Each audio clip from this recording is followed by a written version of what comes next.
Merci pour la présentation. Le texte que j'ai envoyé, je ne parle pas du mousse, mais il était vraiment implicite dans tout le temps. J'ai fait des références à d'autres choses que j'ai écrit en dialogue avec Mousse dans mon texte.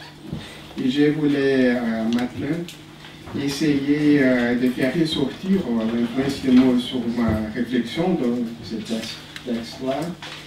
Et parler un peu aussi sur les implications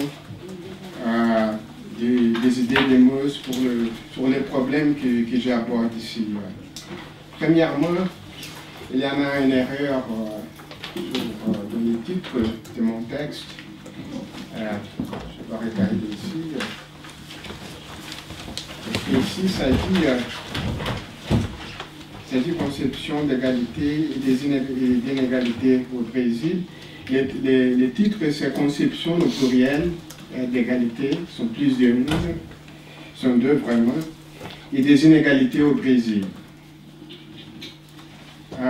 Je vais parler sur la tension entre ces deux idées d'égalité au Brésil. Je vais faire référence sur la relation entre don, justice et reconnaissance, en parlant de ça. Je vais aussi appeler l'attention pour ce que j'appelle une absence d'un monde civique bien délimité au Brésil à cause de cette tension-là. Ce que je veux dire, c'est que pour les citoyens brésiliens, il n'y a pas un monde civique où les traitements uniformes qui caractérisent la citoyenneté dans les démocraties modernes, c'est bien défini. Il y en a toujours des doutes sur quelle conception est en vigueur dans plusieurs situations au Brésil.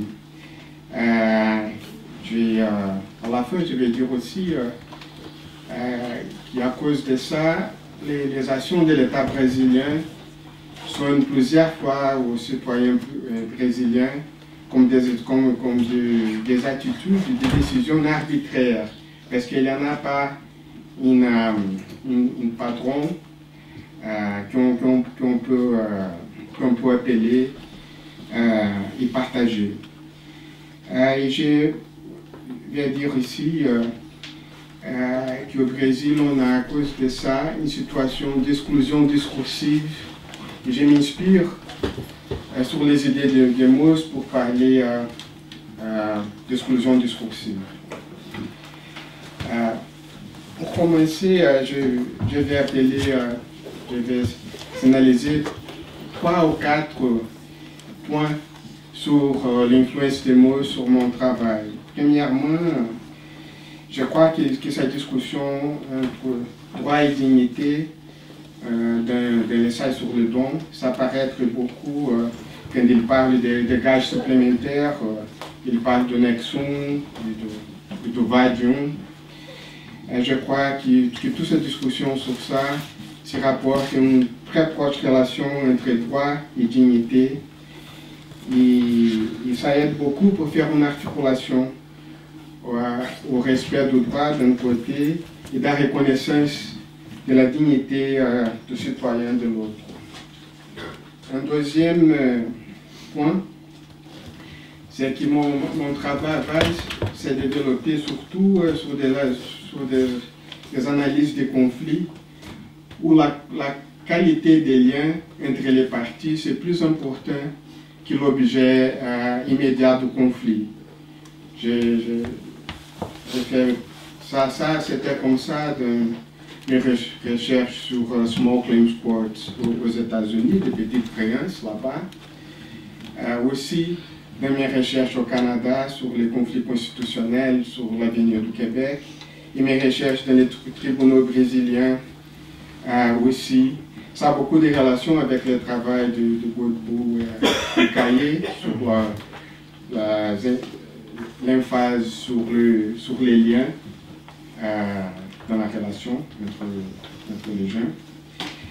Un troisième Un troisième point, c'est le fait que les échanges de dons ont lieu dans tout type de société, société égalitaire et société hiérarchique aussi.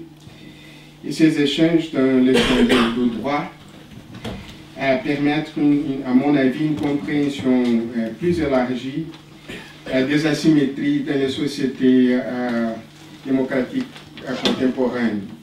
C'est, à mon avis, une très grande difficulté dans toutes les sociétés démocratiques occidentaux pour légitimer des asymétries.